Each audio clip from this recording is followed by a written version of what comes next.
Sir जी बात आपने तो ना पेपे की याद दिला दी। एकदम बीवी के हाथ का बना हुआ टेस्ट। बिल्कुल सही, घर का स्वाद है आपके खाने में सर, कमाल है। घर का स्वाद तो होना ही था। आपके घर से जो हूं, जैसे 130 करोड़ और हैं। फॉर्च्यून ऑयल, घर का खाना होता है। You're probably wondering as to why the video started by showing you a third-party commercial advertisement. My dear friend, that was a clear example to show how the nationalism has taken place in the advertisements in the Indian market. My dear friends, me and my team are here today to present you a small video essay upon how nationalism has taken its place into the Indian commercial advertisements and what are its effects.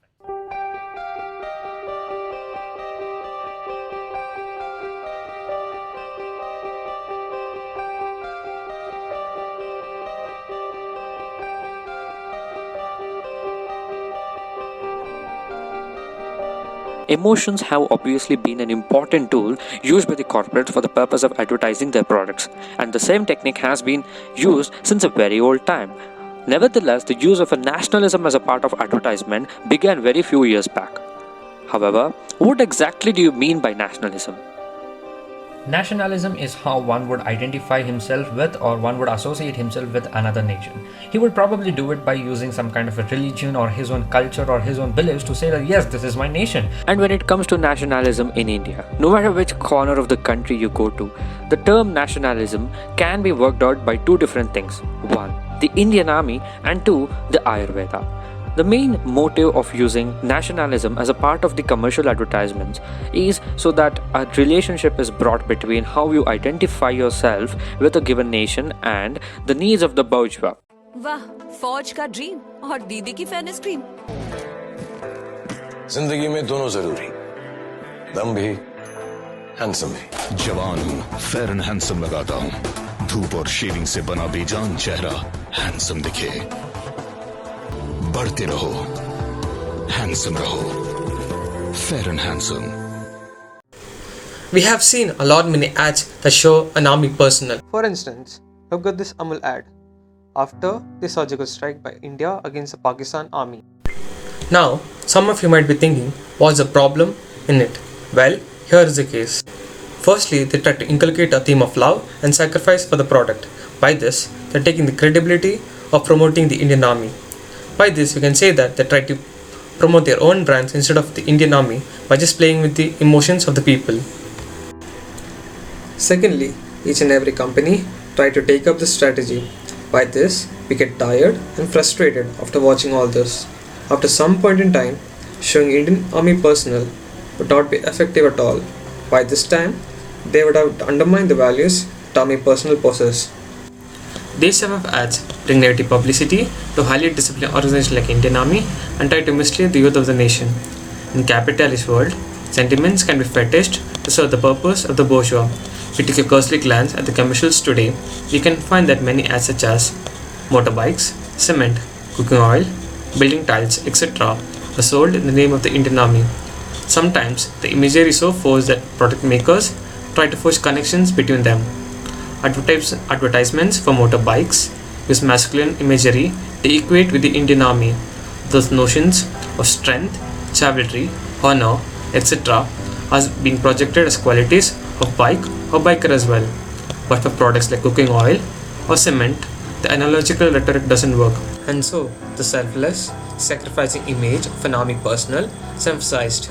Then, a play is made in a subtle manner to reciprocate that selfless service by love and respect.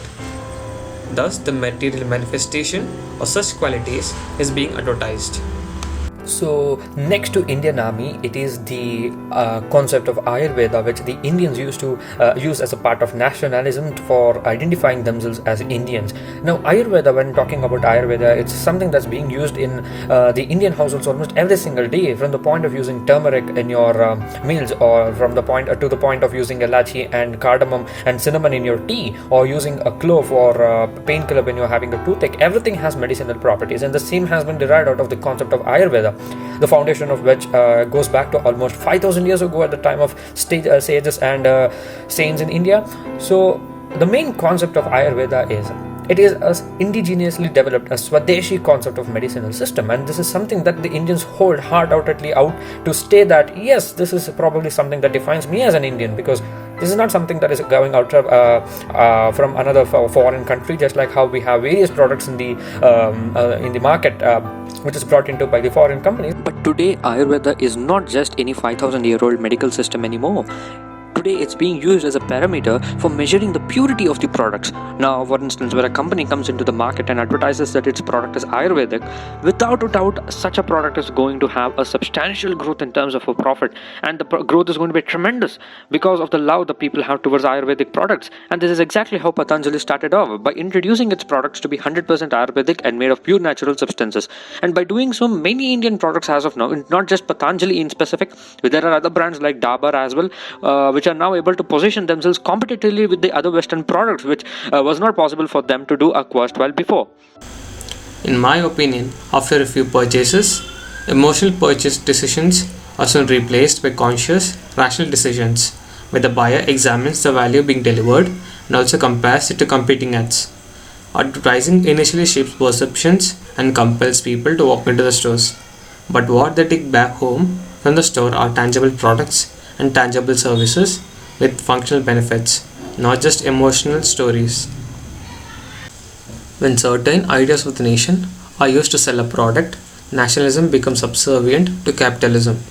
Advertising produces a faked wants by creating an illusion of incompleteness, scarcity, and need, often employing rhetoric of the kind discussed above.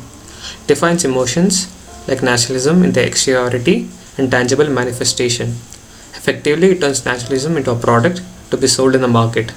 In such cases, capitalism not only acquires benevolence, it also gets legitimacy and credibility. So, keeping aside the arguments as to what extent are the statements made by the companies in telling that their products are Ayurvedic in nature or 100% true, pure in their advertisements, it shows a clear use of a concept of nationalism in the advertisement campaigns, and it shows the clear use of emotions for attracting the peoples themselves. So, it's like using the people's own emotions to attract themselves. So, more number of customers they attract, more is the number of amount of sales that they are going to make.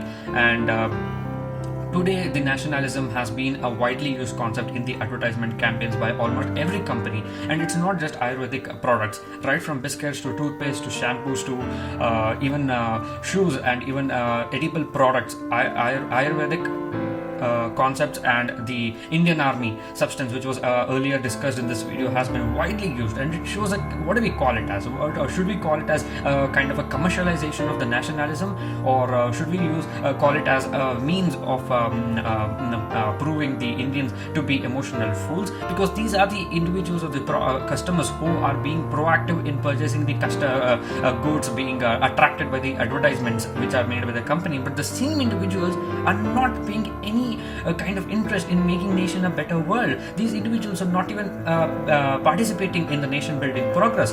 Today you are being attracted by your own sentiments to go and purchase the products, but you are least bothered in building a better place for tomorrow, and that is seriously something to be looked after. And that's to be concluding this video.